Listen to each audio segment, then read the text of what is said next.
Welcome everyone. Today's topic is flips versus rentals. Okay, on the pandemic, what is it that you should know? What opportunities are coming for you, and how you need to approach whether you should flip or rent now and in the upcoming months. Okay, so let's start and go over flips. We're gonna go over the pros and cons. Okay, for both flipping and rental. So let's start with the pros for flipping.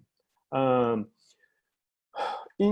generic terms, it's a faster return on your money, okay? So what it means is you're gonna invest money, you're gonna buy a property, fix it up, and hopefully sell it for top dollars, okay? So it's in and out fairly quickly. So that's one of the advantages.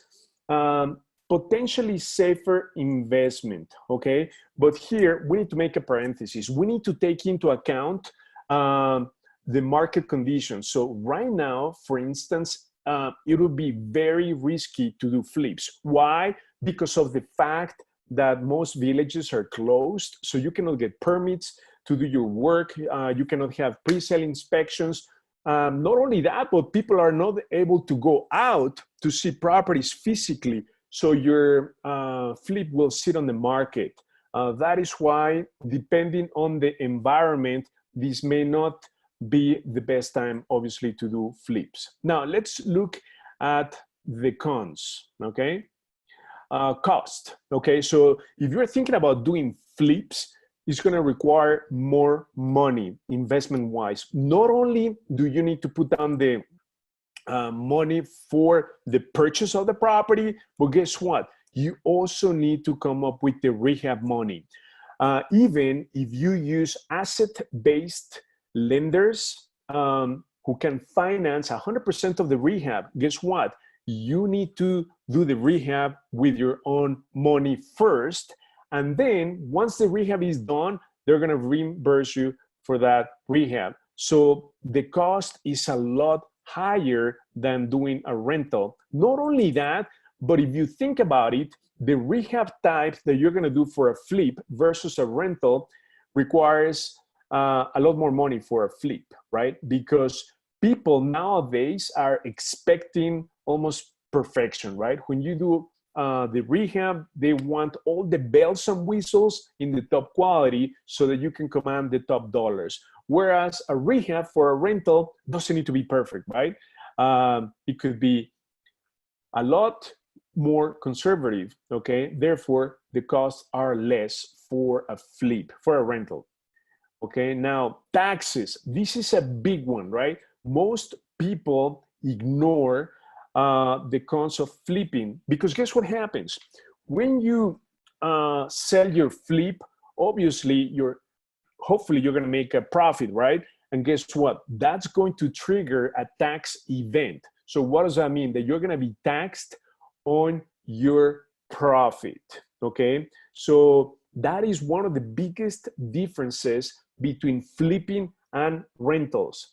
Rentals, and this is why rentals is just the way to go to build wealth. The reason why is because pro investors do not sell properties to avoid triggering a tax event. So what they do is they refinance, okay? So if they want to have access to cash from their equity, guess what they're gonna do? Do you think they're gonna sell the property?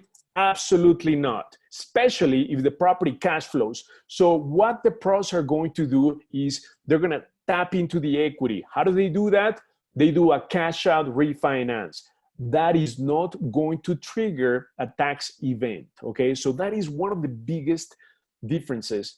So when we talk about rentals, we're gonna go into the bigger benefits when it comes to taxes when you do rentals. But right now, the problem is when you do a flip, boom, it triggers a tax event. So it's going to be considered as part of your personal income. So it may put you even at a higher tax bracket.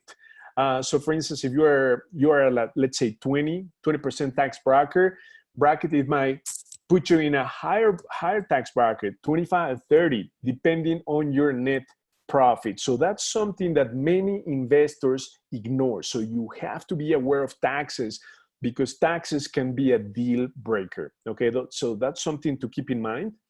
Now, let's just quickly summarize. The pros for flipping, it's less time, right? So you're in and out. Whereas when you buy and hold, you're in for the long term, okay? So that's one of the pros, that it's just in and out, right? So you can get a big paycheck fairly quickly, okay? The cons, we just talked about that, tax issues, okay? Uncle Sam is gonna tap into your net profit 100% of the times.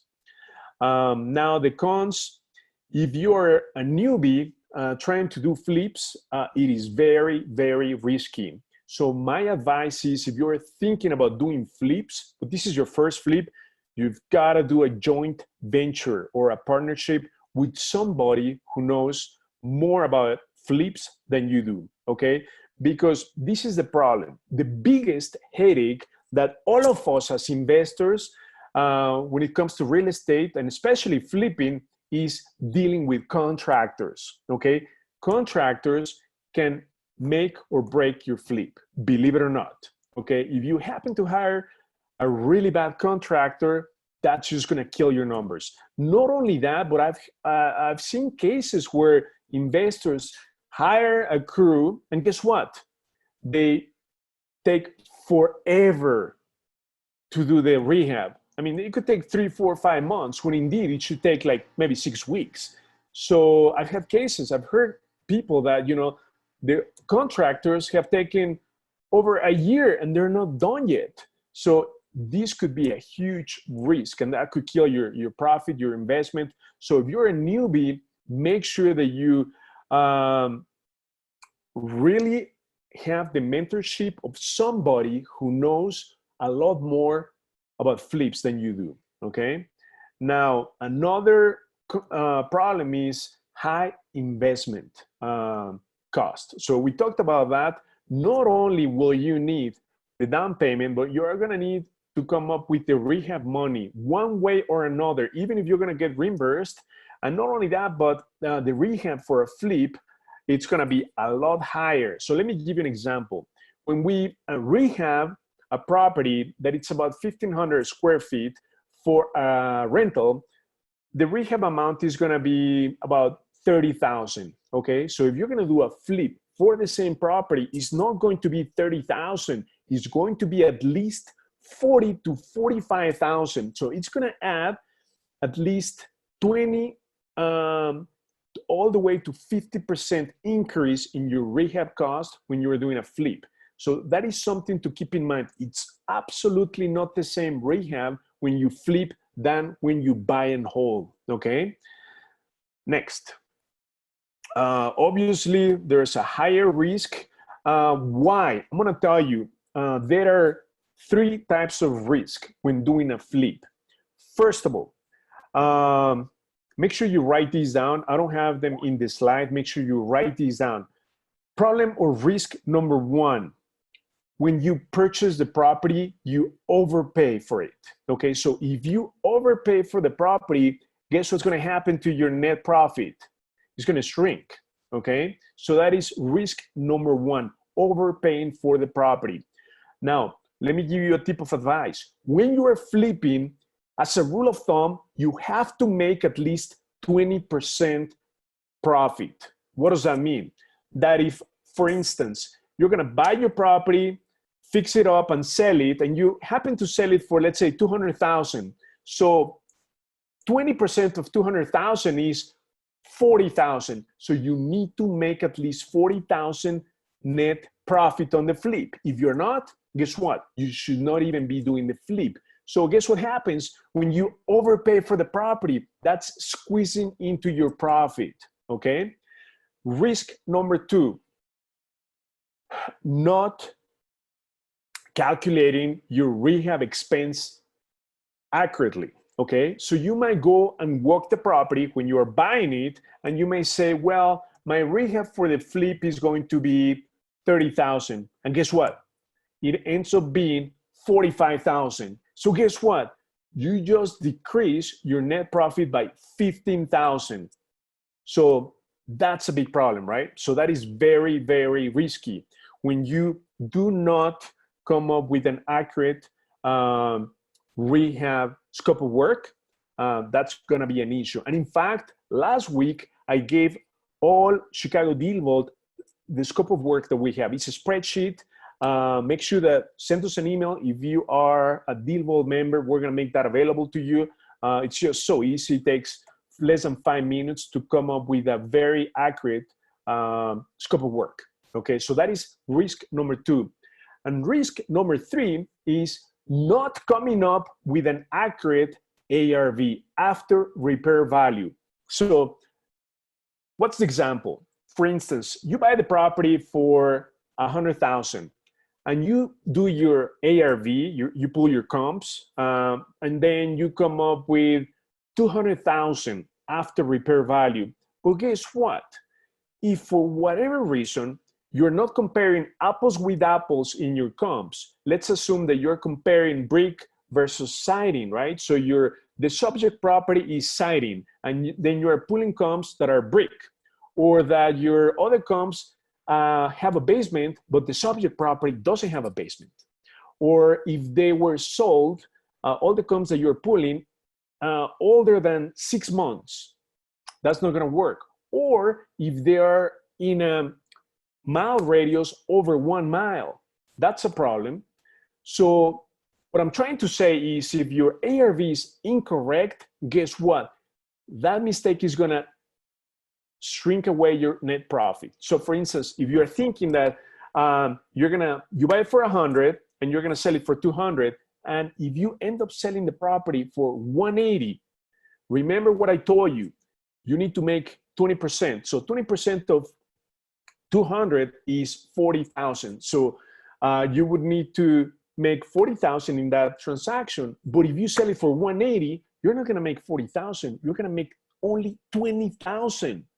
So if you knew upfront you were gonna make 20,000, it's totally not worth it.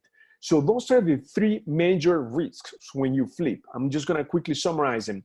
Overpay for the property, come up with an inaccurate rehab scope of work. Number 3, incorrect ARV. So the risks are a lot greater on a flip, because let me just compare those with a rental. If you happen to overpay for a rental, it's okay. You know why? Because it's a long-term investment. So over time, property prices rise, right? Appreciation. So you're gonna make up for it. And then the rehab, even if you don't have the most accurate rehab on the rental, it's okay. Why? Because your rehab doesn't need to be perfect. So you have more wiggle room to play with the numbers, right? Versus the flip. When you do a flip, the rehab better be like almost perfect, because otherwise your property might sit in the market for a long, long time, okay? And in fact, let me tell you this, it's just a personal story. My wife's cousin happens to try to do a flip. She's not into real estate, and then she's trying to flip it, but the rehab, it's for a rental. So guess what? It's been on the market for over 7 months. It's pretty sad.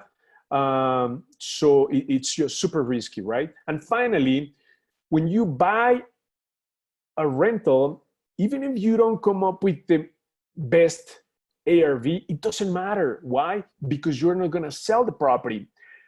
You will need to, on the back end, refinance the property, right? So that you get most of your money out, and then you pay off the hard money lender. But coming up with a very accurate ARV on the rental is not as critical as when you do the flip. Because when you do the flip, that mistake is gonna tap into your net profit, okay?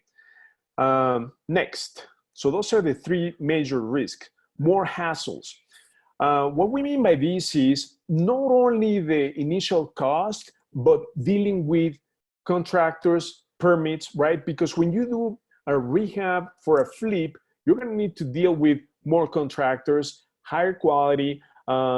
Therefore, you have a lot more pressure, right? On finishing the rehab on a timely manner, because the longer you take on your rehab, guess what's going to happen? The later that you put the property on the market. So it's just you're incurring more holding or carrying costs when you're doing a flip. So overall, it's more risk and more hassles.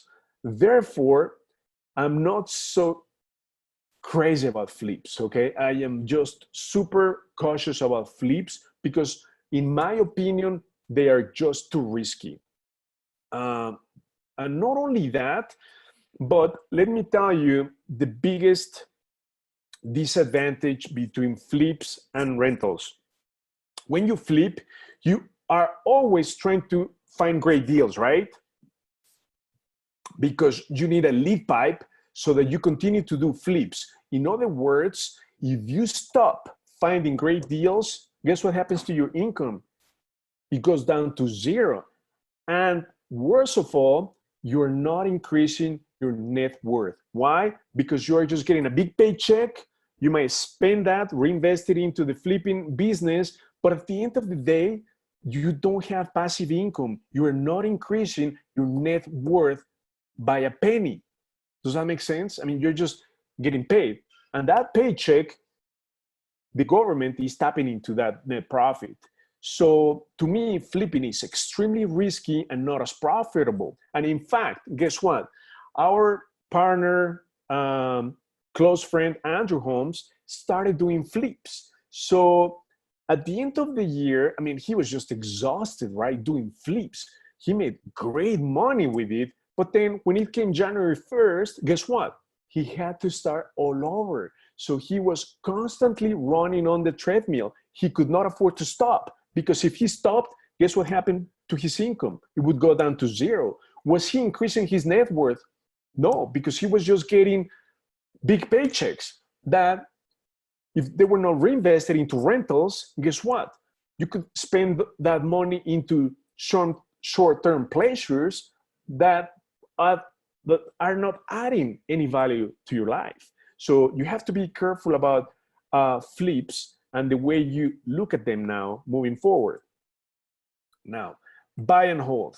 Okay, let's look at the pros and the cons. So the main benefit for buy and hold is ongoing income. Okay, so this is your passive income. And guess what happens? Like in crises like today, having rentals means passive income. You need cash flow, right? Because guess what? Many people have lost their job. But if you were to own a lot of rentals, who cares, right? Like my family, myself, we are hanging out in Mexico, right?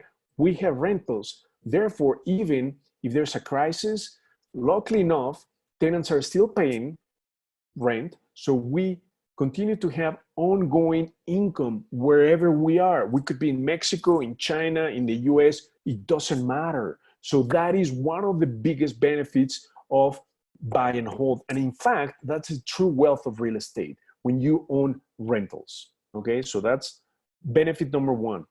Benefit number two, you're gonna be increasing your net worth. So what does that mean?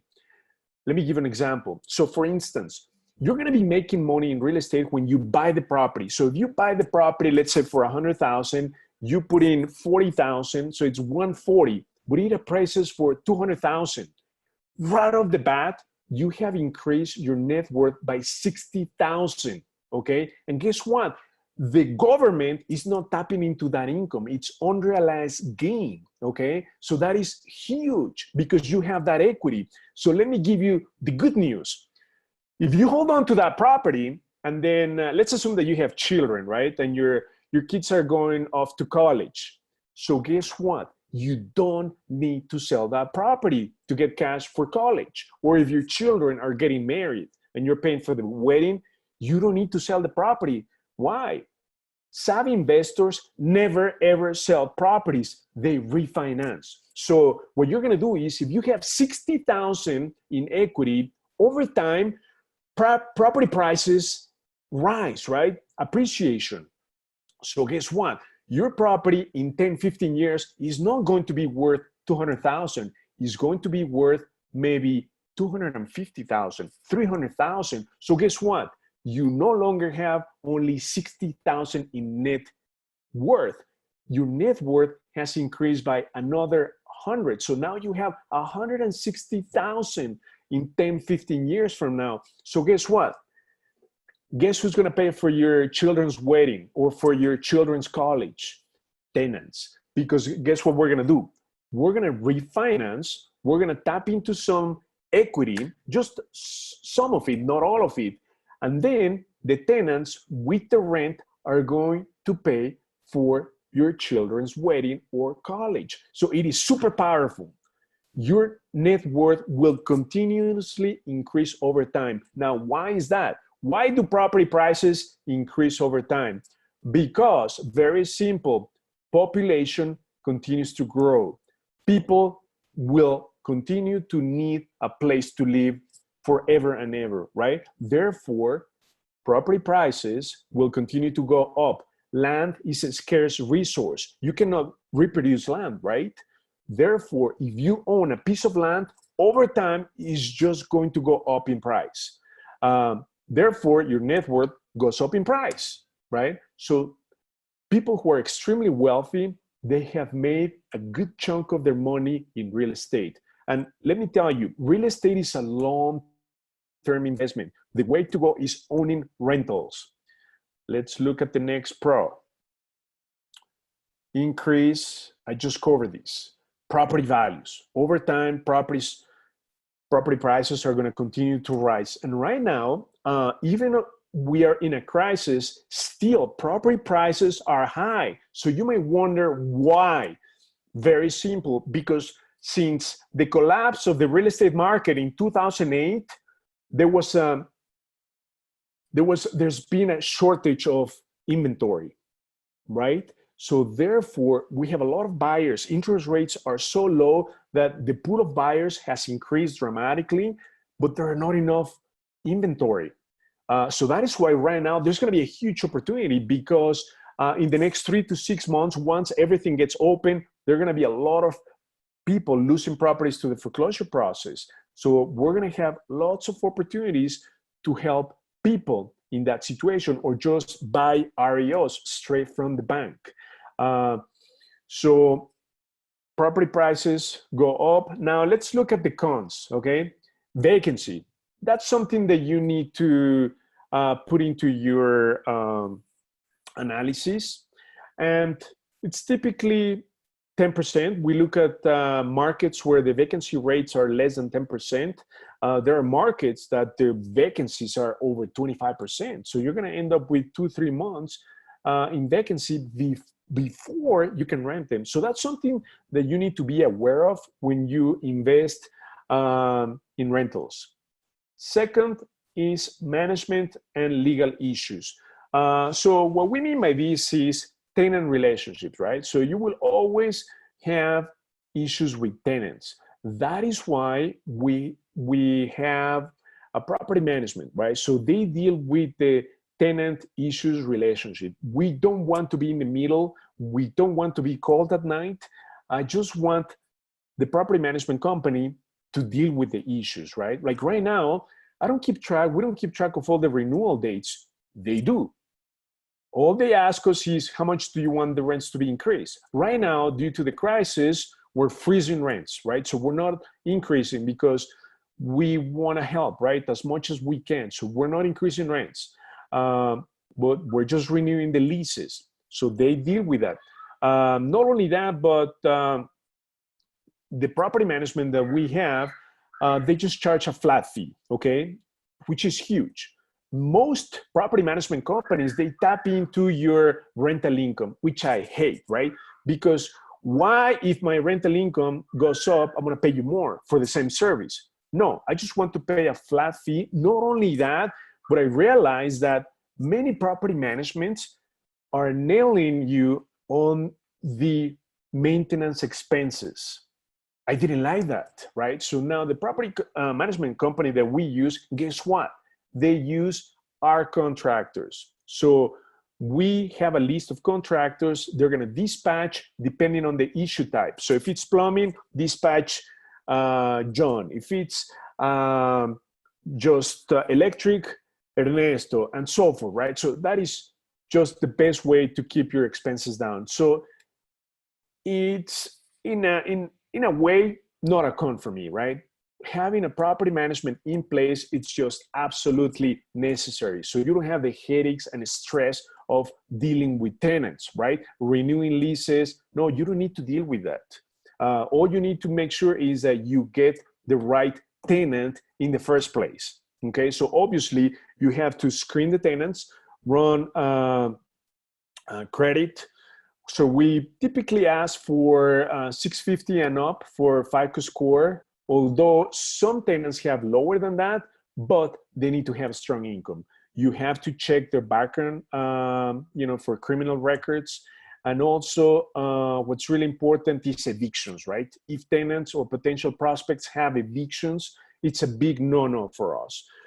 So that's how we mitigate the cons for the rentals. We really do a thorough investigation on the tenants because it's a long-term relationship that you're going to have with tenants. So you better make sure that you have great tenants in place, okay? And then we also use Section 8. We love Section 8 because you have money always on time. Many people don't like Section 8 because they do yearly inspections. I agree with that, but think about the positive, right? That helps the upkeep of your property. So it's a good thing. That makes tenants be happy, right? When they have a good place. The only drawback that I see with Section 8 is that it's hard to get yearly increases on the rent. So once they lock you in at a certain rate, it's just hard to get rental increases. But we can deal with it, right? We try to maximize the rental income with their vouchers when they first rent from us, because we know that after that, the rent is going to be frozen for a long time. So these are just some tips how mitigate the cons for the buy and hold, okay? Now let's continue with the buy and hold. A quick summary of these. Steady passive income, right? So this is what you need to have: steady passive income, ownership, right? Just pride of ownership. Not only that, but along with the ownership, it comes an increase of net worth and property appreciation, okay? The cons: lack of good tenants. That's all on you and the property management. You really need to screen the tenants thoroughly. Next, higher returns over time. That's the true power of real estate, okay? Owning rentals for many, many, many years to come, that is absolutely the way to go. And then don't sell them, just refinance. Less pressure in all senses, right? Because when you do a flip, oh my goodness, I have to do a perfect rehab. Oh my goodness, I need to sell it in the next 3-4 months. Oh my goodness, I have to sell it for $200,000. Otherwise, I'm going to be losing money. So there's a lot of pressure with the flips versus buy and hold. Well, the rehab doesn't need to be perfect. Actually, I can do, I don't need to do quartz, let's say, on the countertop. I can go buy with, get by with maybe granite, a lot cheaper, or the quality of the cabinets, the quality of everything, right, is a lot less pressure when you do the rehab for the buy and hold. Not only that, you don't have the pressure to sell the property, right? You don't have the pressure if you overpay for the property either, right? Because you're not selling the property anytime soon. And over time, property prices will increase. So you will make up for it. So even if you overpay for the property a little bit, guess what? It's okay if it's going to be for the long term. So it's just a lot easier to do buy and hold. Not only that, but the initial investment that you need is a lot less because the rehab is not going to be that expensive compared to the flip. And then something that I want to mention before I forget is that many investors make a huge mistake when they try to, let's say, do a flip in a rental market, right? Or vice versa. If you're going to do a buy and hold in a flipping market, that's a big mistake. So I really want to emphasize that there's a big difference between a flipping market and a rental market. I'm going to tell you what the difference is absolutely very simple, but yet many investors make that mistake. So when you're gonna do a flip, you need to invest in a flipping market. So what makes a great flipping market? A great flipping market is one where the properties sell very quickly on a monthly basis. Okay, so that is called the absorption rate. Absorption rate tells you how quickly properties sell on a monthly basis. But that is not the only metric that you need to be aware of. The most important metric in a flipping market, it's called the months of housing supply. So what does that mean? Months of housing supply. What it means is, let's assume that in a given market or neighborhood, there's a pool of properties for sale. Let's say there are 100 properties for sale. And then the first metric that I mentioned is the absorption rate. So how quickly properties are selling on a monthly basis. So let's assume that on a monthly basis, on a given market, they're selling 33 properties a month. So the question is, what is the months of housing supply? What it means is, how quickly will that market run out of properties for sale? So if you're selling 33 properties a month and you have a pool of 100, how many months would it take before you run out of inventory?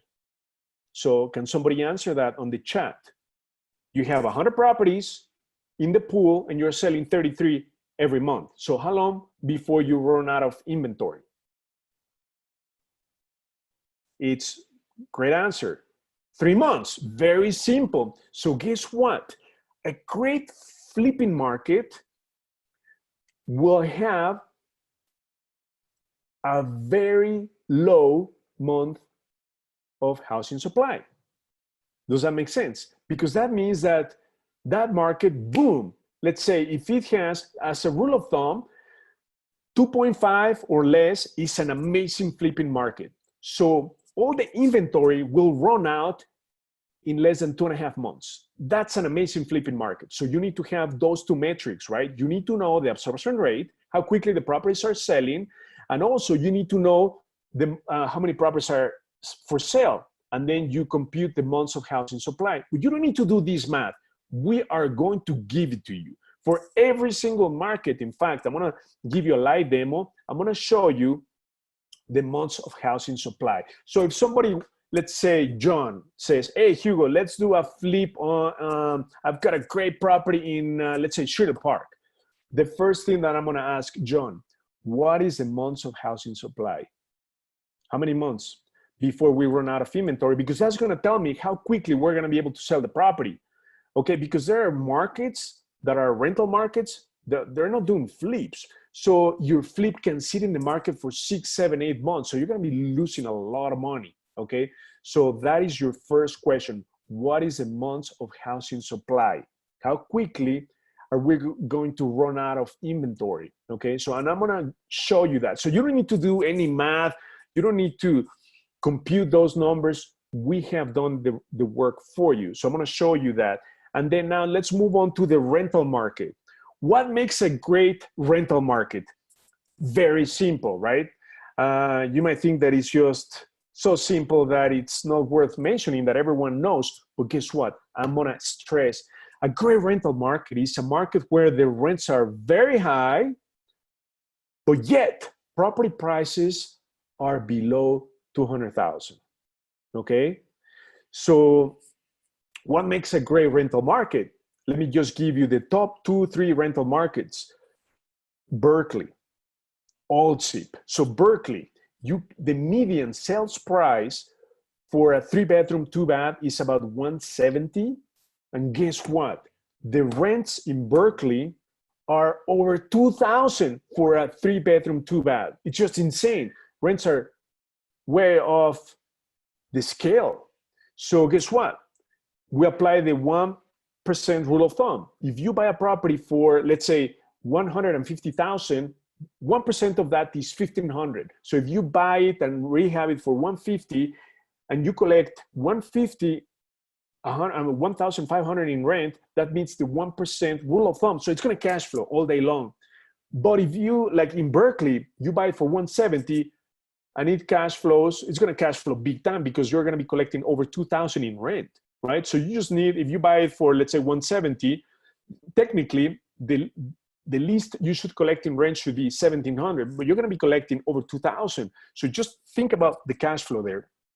Second top rental market is Allsip. Again, you can buy a 3-bedroom, 2-bath for 150, 160, and rents for a 3-bedroom, 2-bath are about 1,800, right? So it's an amazing rental market. So if you want to do, let's say, a flip in Allsip or Berkeley, it may not work that well. Okay, so you really need to look at months of housing supply. And I'm going to show you where those metrics are in just a second, because I want to make sure that once you decide to do a flip or a buy and hold, that you are in the right market. That is so critical. So I'm going to show you that. And not only that, guess what? There is a rule of thumb when to do a flip and when to do a rental. When we look at the numbers, okay? So now let me go over to the cons for the buy and hold. It's lack of good tenants. The ball is in your court. You've got to do thoroughly screening, okay? That is so critical because if you don't, you can end up with a bad tenant and then end up with an eviction. So you can lose a lot of money, 2-3 months of rents. So be careful with that. Fluctuating markets, conditions, yes and no, because let me tell you why. So like right now, there's a fluctuating in the market, right? This crisis. But even let's say if property prices drop, which they're not going to drop significantly. Why? Because there's still a shortage of inventory, right? So property prices are going to continue to be high. Maybe they might drop a bit because there's going to be a huge wave of foreclosures coming down the pipe 3 to 6 months. So who cares if property prices drop for a little bit, right? Because you're not selling the property. That is the key. You're not selling the property. This may affect you if you're going to do a refinance, right? Because they need to do an appraisal. So when they do an appraisal and it doesn't appraise up for what you need to get your money out, then that might be a problem. But it's not a huge problem because overall properties will continue to increase in value. So I don't see this as a big negative, okay?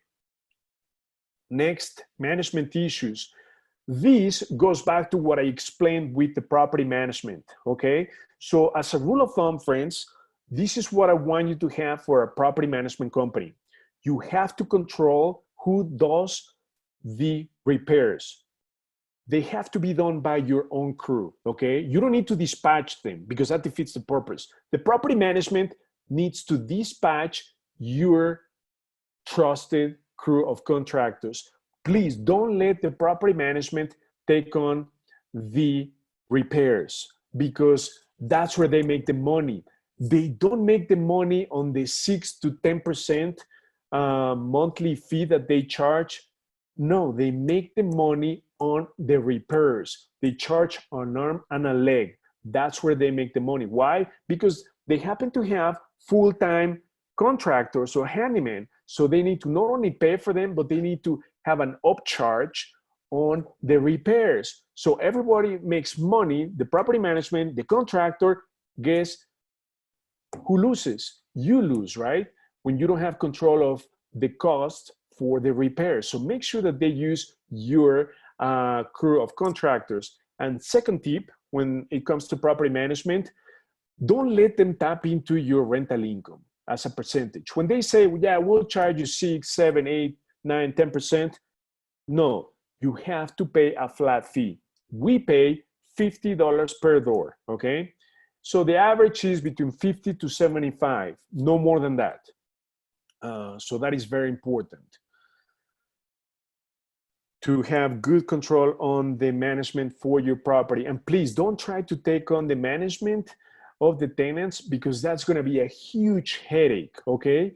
And that's going to deter you from what you need to be focusing on. You need to be focusing on talking to sellers, talking to listing agents, making offers. That's when you're going to be making money. You're not going to be making any money when you do property management. In fact, that's going to take the focus away from what you really need to be focusing on right now. Please don't take on the property management role, because that 5-6% or the flat fee that you pay is worth 100% of your money. It's one of the best investment. It's not a cost. It's a huge investment that you're making. Okay. So like right now, we're hanging out in Mexico. We don't hear about issues. Are there issues in our properties? Of course. Are there leaks, broken toilets? Of course, left and right. We don't want to hear about that. We just want to make sure that everything is taken care of very quickly, because you might not be reachable. You might be having a good time with your family, and that is the way it should be. You don't want to hear from tenants in the middle of the night, right? So please don't take on the management of the rental. That's huge, okay? Now, let's continue. Now, the big question is, some people say, okay, I'm going to buy this property. Should you buy or to buy and hold, or should you fix and flip? Okay, so let me show you here.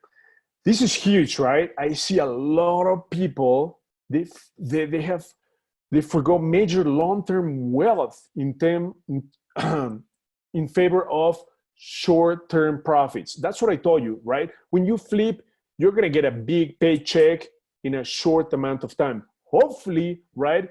If you don't overpay for the property, if you don't go over budget on your rehab, and if you sell it for what you thought your ARV came up to be, okay? So think about this.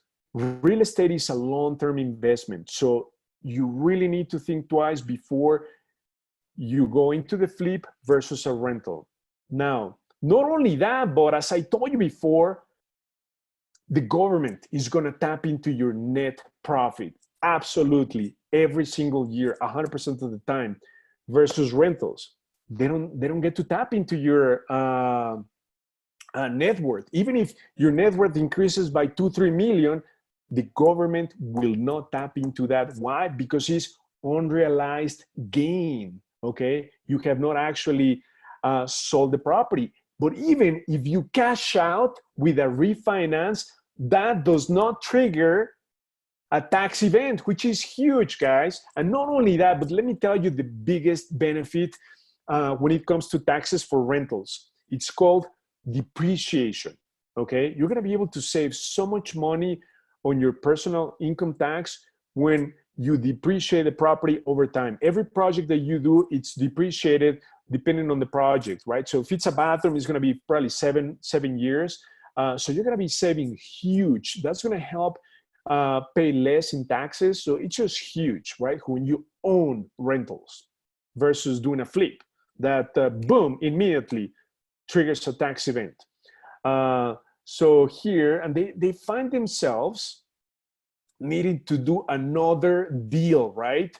To earn the next big paycheck. That's what I told you about Andrew Holmes, right? He's our big guru. He's a great close friend, mentor, advisor.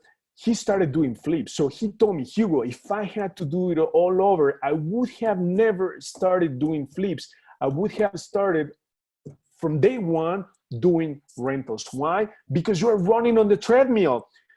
Think about this. If you're out of commission for whatever reason, and that happened to me, that has happened to me twice already in the last 2.5 years. One, I injured my foot. The next one, I injured my eye. So I was out of commission every time for at least 3 to 6 months. So guess what? If you're doing flips and you're out of commission physically for that long, that's going to impact your business tremendously. But guess what? If you own rentals, it doesn't really matter because you still have the passive income. Does that make sense? You don't need to be running on the treadmill. You are leveraging from other people's money, other people's time. The tenants are running on your treadmill. They're working, they're paying for your property, right? And you could be hanging out, chilling out, wherever you want. They're paying for your mortgage. Okay, so that is the huge difference, right? So even if you're out of commission, it's okay when you own rentals. But when you're doing flips, you really need to be 100% focused on what you're doing. You cannot afford to be out of commission because then your income goes down to zero. And not only that, but your net worth does not increase. That's the biggest drawback, right? And not only that, but flips to me are very risky. If you miss one of those three things that I told you, if you overpay, you go over budget, or you don't sell it for what you need to sell it for, it just taps into your net profit. So it's huge, right?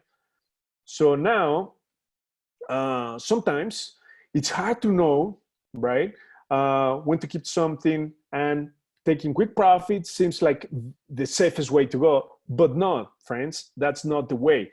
So what if, imagine if you have a better decision-making framework? That's what I'm going to give you tonight.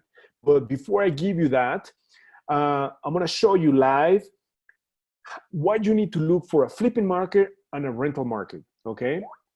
So very, very quickly, I'm going to log on to DealVault because you really need to make a note of these. If you're looking at any market, so I'm going to pull up, I'm going to go into area reports, and then I'm going to see how quickly this is. I'm going to look at, let's say, B markets, A being the best, B is a bread and butter, C is a challenging, D is a war zone. I'm just going to say B. Actually, I'm going to go for an A market just for sakes, and then flip. Just give me the best flipping markets. Boom. So it's just going to give you a lot of flipping markets. So I'm just going to pull up the first one, Arlington Heights, and then I'm going to show you where you need to look, okay? I'm just going to go right to it, okay? So I'm going to maximize these, and then I'm going to scroll down. I'm going to move these screens out of my view. I'm going to scroll down to where we do the sales market analysis in the last 12 months. Okay, so I'm just going to scroll down, and I'm going to show you those two metrics we already compute for you.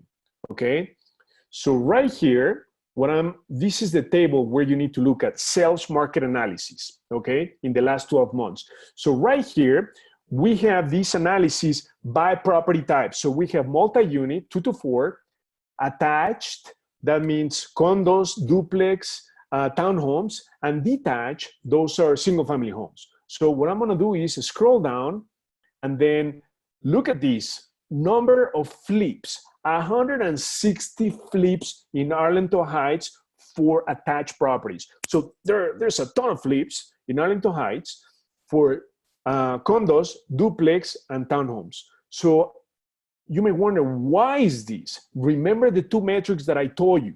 What's the most important metric? Right here. Months of housing supply is 1.91. Remember what I told you? For a great flipping market, it has to be below 2.5. Make a note of that. So Arlington Heights is 1.9. So what does that mean?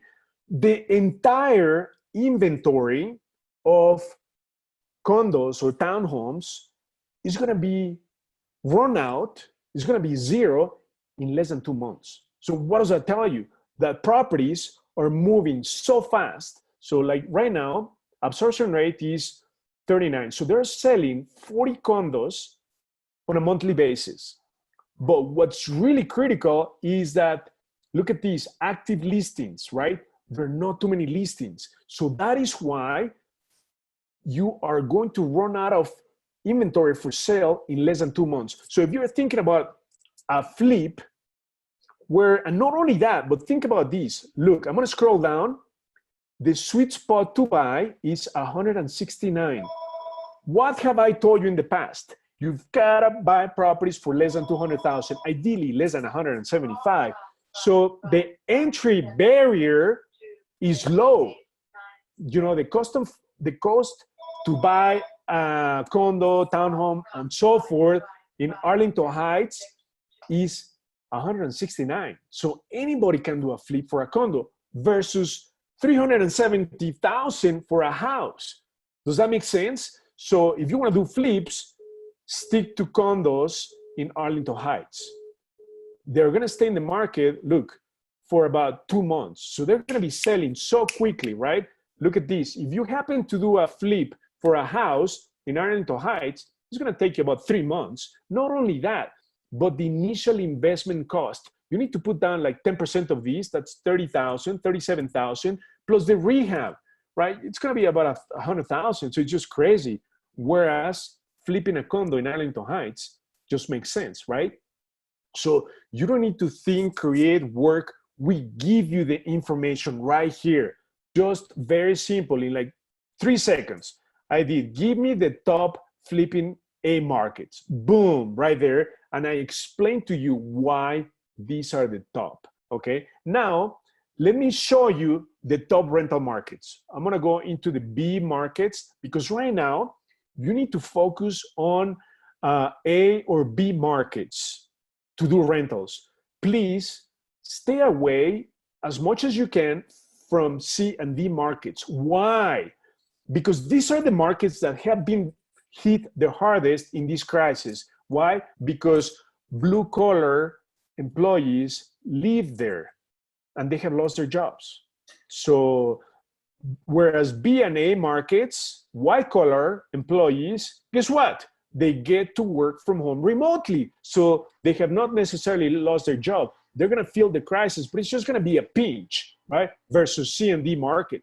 So these people, C and D markets, are the ones that maybe are not able to pay the rent or they're going to fall behind the mortgage. These people are going to be the ones in down the road, very quick, probably 2-3 months, that are going to get evicted or that are going to lose their home to the foreclosure process. Therefore, right now, if you're thinking about doing rentals, stick to B and A markets, please. So I'm going to do the same thing. Cash flow means rentals. And then give me just the top rental markets. So you don't need to think, create, work, anything. It's right in front of you. So what I'm going to do is, these are all B markets. I like to sort by the purchase price. So it's sweet spot to buy detached, this column right here, okay? So right here, I'm just gonna scroll down. Remember what I told you that makes a great rental market? 2 things. You want to buy an affordable home below 175,000, but yet the rents have to be very high. So if I scroll down in this column, the purchase price, 147, 149, 149, 157, that's all good. But scroll over to the median rental income for a 3-bedroom right here. 1,300, 1,570, 1,250, 1,800, 2,100. So 2,100 is Berkeley. You're going to be collecting over 2,000 in rent for a 3-bedroom, and yet you're going to be paying an average of 157 for a 3-bedroom single-family home. Is that great or what? Does that make sense? That makes Berkeley #1 rental market, okay? And it's followed by Allsip. Why? Average or median sales price for a 3-bedroom is 150,000, and you're going to be collecting over 1,800 in rent. That makes it the second best rental market. By the way, if you're a DealVault member, send us an email to support@ChicagoDealVault.com. We have spreadsheets for the top rental markets, for the top flipping markets in the city and in the suburbs, for detached and attached. So we have these spreadsheets with multiple tabs, so you don't need to think, create, or analyze. We're just gonna give it to you, okay? I wanna make sure that you have everything. There's nothing in the way for your success today. So if you're thinking about a flip or a rental, we tell you what markets you need to do a flip and a rental. Does that make sense? I don't want you to think, or, oh, will Schiller Park be a great flipping or rental market? You just look it up in the spreadsheet or here in DealVault, and boom, you know, yeah, it's a rental market. No, it's a cash flow market. So in every single report, let me just go back to Arlington Heights. We are going to tell you, actually, even right here, we tell you the approach. So right here, approach. So these markets are good for, like in this case, South Holland is good for both flip and cash flow, okay? So right here, the approach, you don't even need to open the report. We tell you that this is a rental market. When you see cash flow, that means it's a rental market. There are going to be some markets that you can do both, flips and cash flow. So like South Holland, okay, that's just an example. But keep in mind, taxes, right? That taxes could be a deal breaker. South Holland or Flossmoor, they have like high taxes. So think about that, right? Taxes could be a deal breaker. So even if it's a cash flow market, always look at the taxes because they could wipe out your cash flow. Taxes are something that you always need to keep in mind, okay? Somebody's asking a question, does the tool do neighborhoods? Absolutely. That is why I love this. So let me just give an example. Let me clear that. So a neighborhood in Chicago is, let's say Albany Park. So I just put Albany, boom, Albany. Or another one is Lakeview, right? Or Lincoln. Lake or Lake Villa, there are a lot of lakes. So let me put Lakeview all together. I think it's 2 words. Lakeview. Boom, right there, Lakeview. Or Lincoln Park. Lincoln, so it's by neighborhood. In Chicago, we do neighborhoods, okay? Well, there's a lot of Lincolnshire. So we have the next one right here, Lincoln Park. So we do neighborhoods. Chicago has neighborhoods, okay? Another question is, are the spreadsheets different from the area reports? No, the only difference is that in the spreadsheet, you see everything in one row, but pretty much you have all the information here in DealVault. But what I like about the spreadsheet is that if I have an area in mind, I just do a search for it and then boom, it's in the spreadsheet and then I just look across. We made the spreadsheets off of DealVault, okay? So it's just a convenience, another way to look at the same data because some people feel very comfortable with the spreadsheet, with Excel, so that is why we make it available. I wanna make sure that everything is accessible to you in seconds. You don't need to do driving for dollars. That's just a waste of time and gas and money, resources. You should have all the information at your fingertips in seconds. Can it do other states? No, right now, DealVault is in Illinois, okay? We go very deep in Illinois. So we're not, in the future, we're thinking about expanding, but for now, we just wanna be the best in Illinois. Okay, so now let's go back. I just wanted to show you, because this is so critical, how to identify a great flipping market. So you need to look at the months of housing supply, like Arlington Heights, less than 2 months, the entire inventory for sale is gonna be gone in 2 months, okay? And then rental markets, you need to look at high rents, but yet low property prices. So like Berkeley, right? 150, 160, and then you collect over 2,000 in rents. It's a no-brainer. So now let me continue because this gets even better, guys. So you already have a very solid understanding of flips versus renting, but I'm gonna give you more, right? A rule of thumb when to do flips versus rentals when it comes to money. It's very simple, but yet many investors do not know that. So the rule of thumb is this, very simple. We call it the 10X. What does that mean? That if your net profit from the flip is 10 times greater than your yearly cash flow, then you need to do a flip. I'm gonna repeat this again. Let me give you an example with numbers. Let's assume that, for instance, your yearly cash flow is, positive cash flow is 1,000 for 123 Main Street, okay? So 1,000 a year, okay? If your flip is gonna net over 10,000, meaning 10 times your yearly cash flow, your yearly positive cash flow. So if on the flip, you're gonna make 11, 12, 13, 15, and up in net profit, then you should flip. Does that make sense? But if your flip is going to be less than 10 times your yearly positive cash flow, then you need to buy and hold. Let me give an example. If you are gonna net 7,000 9,000. Anywhere below 10,000, then you need to buy and hold. So how in the world will you know what to do when you have an example? Boom, I'm gonna give you the answer right here at your fingertips in seconds.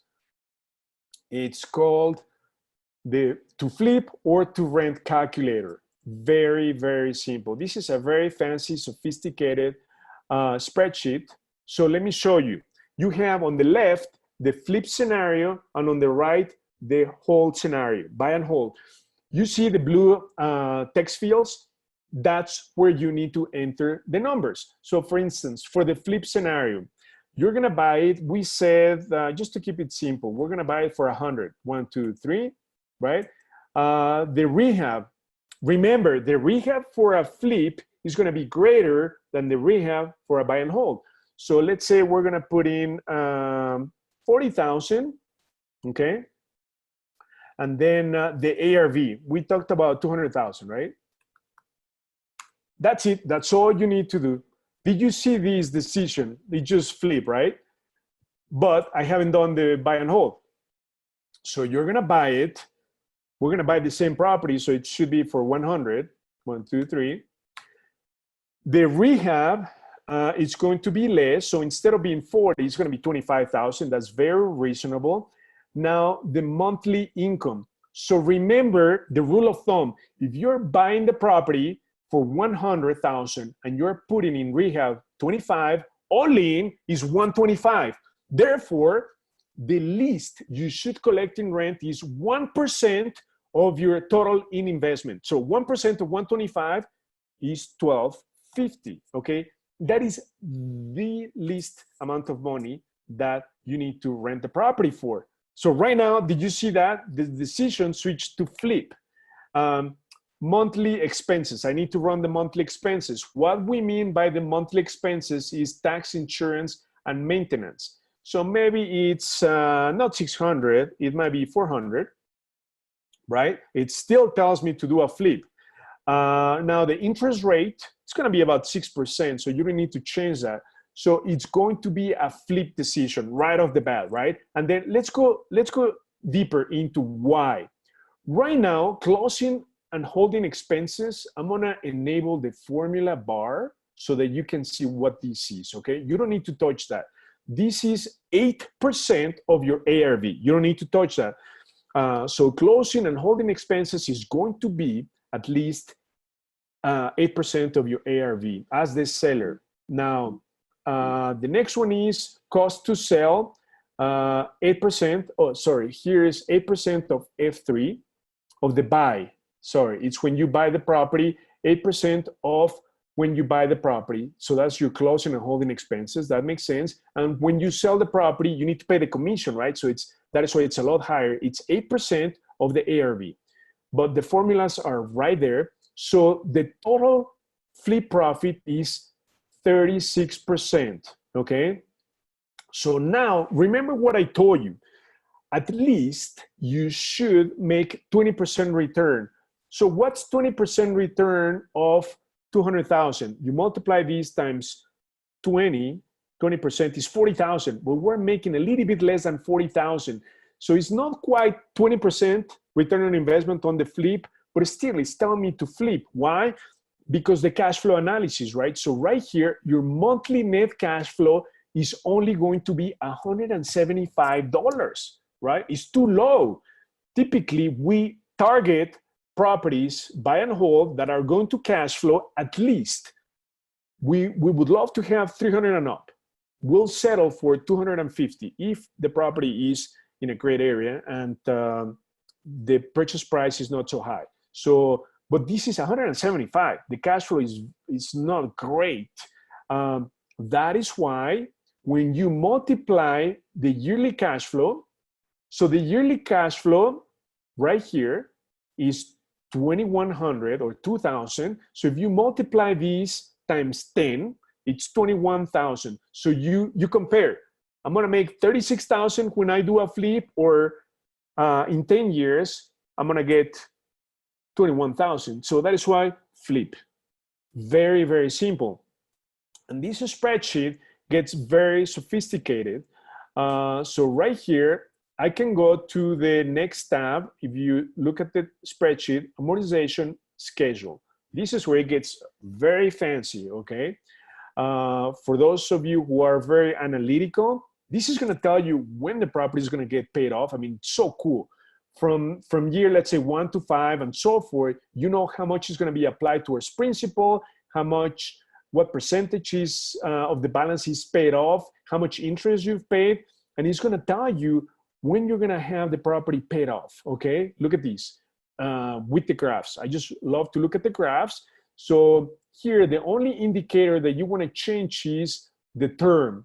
You know, when you refinance the property, you're gonna put it in a 30-year loan, 25. So if I change this, let's say to a 25, boom, it just changes everything, right? So all the spreadsheets, so you're gonna pay it in a lot less time, and then you're gonna be applying more towards the principal. So it's so cool, right? So ideally you wanna pay these properties off in 20 years or less, okay? So boom, so it just changes the graphs, how much money you are saving in interest. So it's just huge. Okay, so you can play with these. All you need to change is the term. But we use the amortization schedule to compute right here your mortgage. So this is coming from the amortization schedule. So this is a simple spreadsheet for all DealVault members that we're making available, because I want to make sure that your decision to flip or to buy should take seconds, right? It shouldn't be like, oh, should I buy and hold or flip? We're going to tell you, real estate is like blackjack, right? Blackjack, you have a cheat sheet, when to double down, when to hold. The same is for anything, even any sport, right? Depending on, let's say, racquetball. I used to play racquetball or soccer. Depending on the position of the opponent, where the ball is, you need to take certain steps or actions. It's the same with real estate, okay? No difference. So here, the only difference in this case, even if the spreadsheet tells me to flip, you also need to think about the market and economic conditions. So right now, because of the pandemic, a flip is not a good idea because of what I told you earlier. Villages are shut, so if you buy the property, you cannot get permits to do the work. People are not going out to see the properties. You cannot get pre-sale inspections, so it's just gonna sit in the market. That's gonna affect the flip. So right now, it's not the best time to do flips. When things reopen back up, then absolutely, right? Depending on what this spreadsheet tells you, it's the 10x rule of thumb, okay? Remember, if your flip net profit is going to be greater by 10 times or more than your yearly positive cash flow, then you need to do a flip. Otherwise, you need to buy and hold. So let me just give you an example. So if we were in Wholesale or Berkeley, remember, we're gonna be buying the property, average is 150, 1, 2, 3. We're gonna be putting 25, so I'm gonna change the numbers. Remember, the median sales price for a property in Berkeley or Wholesale, which are the top 2 rental markets, is 150, 1, 2, 3. Rehab for a flip, we're gonna leave it at 40. ARV is going to be 2 to 20. So we're gonna leave it at 200 for simplicity, or actually a little bit more. 230. Once you do all the rehab, 1, 2, 3, 230. Okay, ARV right here. So the ARV, as you can see, it's a lot less and you don't need to touch it. It's not in blue for the rehab. Why? I mean, for the rental, because you cannot compare the ARV of a flip versus a rental. Why? Because the rehab amount, right? The money you're putting into the rehab for a flip is a lot higher than the money you're putting for a buy and hold. Therefore, the ARV is different, okay? Because of the quality and level of rehab for a rental is a lot less. So the ARV will never be the same. So in this case, we have 150, 25. Now, this is where it comes the tricky part, rents, monthly income. Remember, Allsip, at least 1,800. Berkeley, over 2,000. So I'm just gonna make these 1,800 for the sakes of it. Boom, hold. You see the power of this? You don't need to think, create, or what should I do? Boom, right here. It tells you, hold it. Why? Because look at the numbers. The flip profit is just going to be 9,600. It's a joke. But the rental income, the positive rental income collected in 10 years is going to be 32,000. And not only that, but think about the appreciation, right? Over 10 years, it's just going to be huge. So by default, it's a no-brainer. Hold. So it's that simple. And that's how real estate should be, simple. You don't need to break your head or anything. We're going to give you the tools, the technology for you to, in seconds, boom, buy and hold, flip, no problem. But keep in mind, right now, flips, hold them. Even imagine if the rent is like Berkeley, 2,000, for sure holding, right? It's a no-brainer. Very, very, very simple. Okay, so all you need to do is update the blue fields, which, remember, these are the three numbers that you need to be very, very cautious on the flip. This is where people lose money on a flip, when they overpay for the property, okay? If you overpay for the property, like in this case, let's say you buy it for 160, I'm just gonna show you, right? 160, and then you think the rehab is gonna be 40, but it ends up being 50,000, and you think you're gonna sell it for 230, and then you sell it for 220, 220, 1, 2, 3. Look, your profit is negative 20,000. You see that? So I'm just gonna change, I'm gonna make out of these three numbers that you need to get right. I wanna emphasize these. For a flip, you need to get these three numbers absolutely right. If you get one of these numbers incorrect, you're gonna lose money. I'm gonna give you the example. The best, I'm gonna put them all correct. 1, 2, 3. Rehab should be 40. 1, 2, 3. And then ARV should be 230. 1, 2, 3. Okay. So far, if you go over budget, let's say 50,000. 1, 2, 3. Boom, you just lost. It's negative, right? I'm gonna make this correct. 40,000. And then if you overpay for the property, let's say you overpay 165. 1, 2, 3. Boom, it went negative right here. Your profit went negative. Okay, I'm gonna make this right. If you don't sell it for 230, you sell it for 225, or right, 225 or 220, 220, 1, 2, 3, boom. So it really, really affects your bottom line. That is why, friends, I personally don't like flips. They're way too risky, because guess what? This ARV also has to do with market condition right now, and also market swings. If you are trying to do a flip in the winter, good luck, right? Because your flip is gonna sell 10 to 20% less than if you were to sell it in the summer. So right there, cautious with the flip. You rehab. If you don't have a great crew of contractors, reliable, where you can control the cost, that's a huge risk. If you don't do your due diligence and you happen to overpay for the property, boom, you see why flips, in my opinion, are, to me, very risky. We've done at the most, I think, 2 or 3 flips. We just focus on rentals. Rentals is absolutely the way to go, because here you have a lot of leeway. Even if you pay 165, 1, 2, 3, it doesn't matter, right? It doesn't really matter. Even if you go over budget, 30,000, 1, 2, 3, look, it still tells me to hold the property, right? Even if you don't rent it for 2,000 and you rent it for 1,900, does that make sense? You're still okay. It's less pressure, less risk. So for all of you who are DealVault members, you all are gonna have access to this spreadsheet, okay? It's just an amazing tool that we always use when we're thinking about, hey, should we flip this property? Sometimes we're just so excited, or maybe we just get a quick paycheck soon. And we just come to this spreadsheet, right? Because this could backfire if you don't do this analysis right. And let me tell you, in ChicagoDealVault, I'm just going to show you something that is super powerful that you always need to be aware of. When you're thinking about doing a rental, I'm just going to pull up a property, a random property, an off-market pre-foreclosure property, just anywhere, Oakland.